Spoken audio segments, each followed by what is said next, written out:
Hear from the coach first. It's the best place in the world to play football. This is the Pete Carroll Preview, presented by Pizza Hut.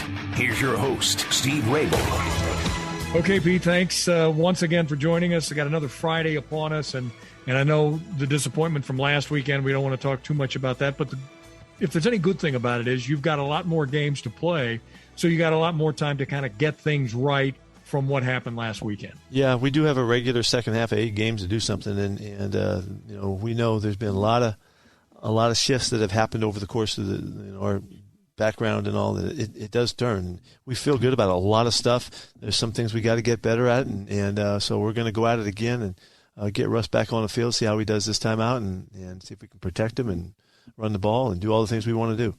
Well, we'll talk about the offense particularly in a second, but unlike Green Bay last week, where each team kind of held serve the last 4 or 5 games, you'd each win at home and have trouble at the other guy's place.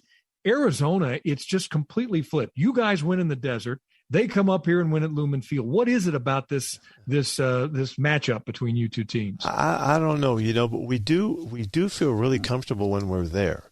And there's always been a really good contingency of our fans, and we can always feel them. And it's just been a place that we felt comfortable playing. And of course, I guess you say that because you know that you've won a lot there. But unfortunately, we have not made it uncomfortable enough for them when they come here.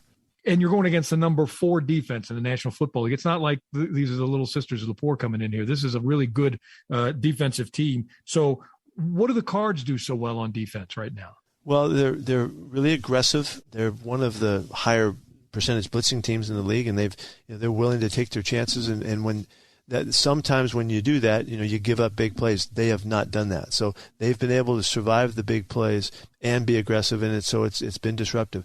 They've been ahead a lot too. They've had the fortune of a really effective offense, and so and if you look at their turnovers, they're +8. So they're third in the NFL in turnover ratio, and that all goes hand in hand with success. And so.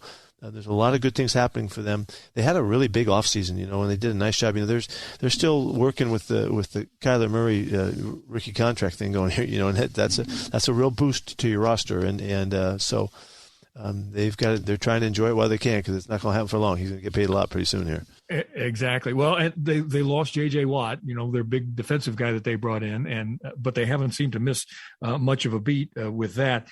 He will not be rushing Russ. They have a lot of guys who will. Russ now is a week further along, and in 18 games against Arizona over the years, 29 touchdowns, 8 interceptions, 10 wins against the Cardinals in your guys' time together. So what's the big key for Russ this weekend against Arizona? Well, I just would love to see Russ just keep moving as he's returning, just keep moving along.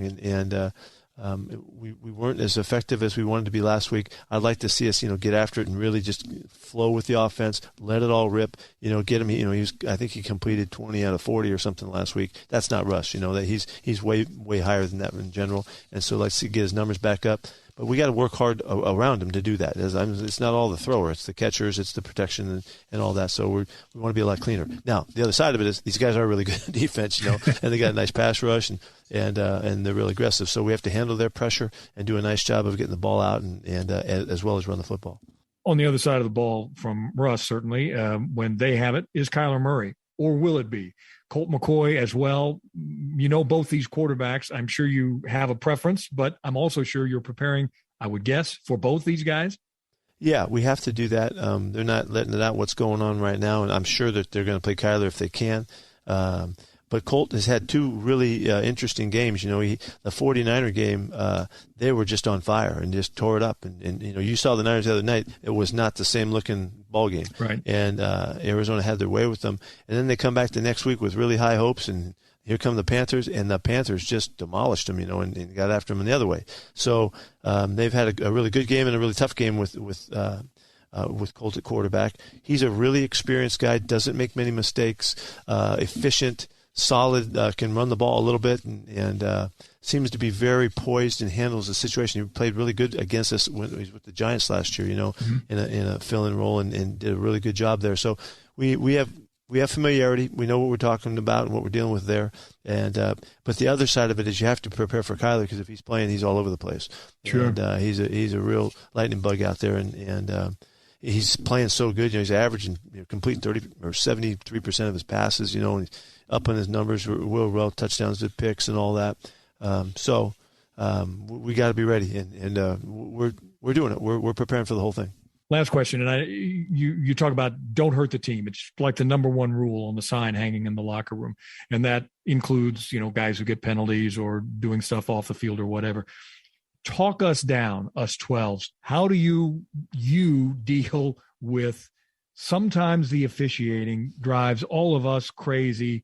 How do you go about your business of saying, okay, but we got to put it behind us, but here's what I'm going to do? Well, it's a part of the game that you have to have a mentality for, and you're going to regularly be frustrated by it, and that's what my experience has told me. And it's something that because you can't control it, you can't over respond to it, and because there's nothing to do about it other than to play it. We're a low penalized team. We're doing really well this year, and we've done a really nice job in general. And that's not been the factor, but the subjective calls that were made for this week, they really affected the outcome of this game. And whether it's the holding penalty on D-Lou or the interception that was hit the ground in the end zone that took points, both those took points off the board. I do all of my due diligence in the process. That kind of is part of how I deal with it.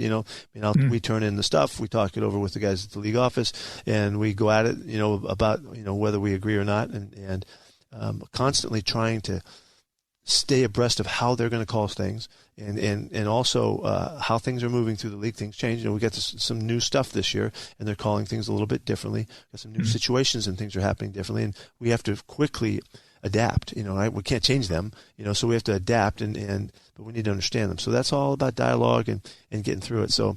Yeah, this game in particular, this was a game that we went out to Green Bay. We played good enough football. We could have won that football game there. The defense did such a marvelous job. The kicking game was right on it. We kept them backed up and all of that in a real defensive battle. And we just didn't quite get the points when we needed them, and they eventually got some on us. But those calls really took points off the board. We wouldn't do another thing. We wouldn't do anything different. Exactly the same plays would happen. And it's our fans, that's part of it. You want to be a good fan and be with it. It's frustrating. It is hard sometimes. That's why we like it so much when we win.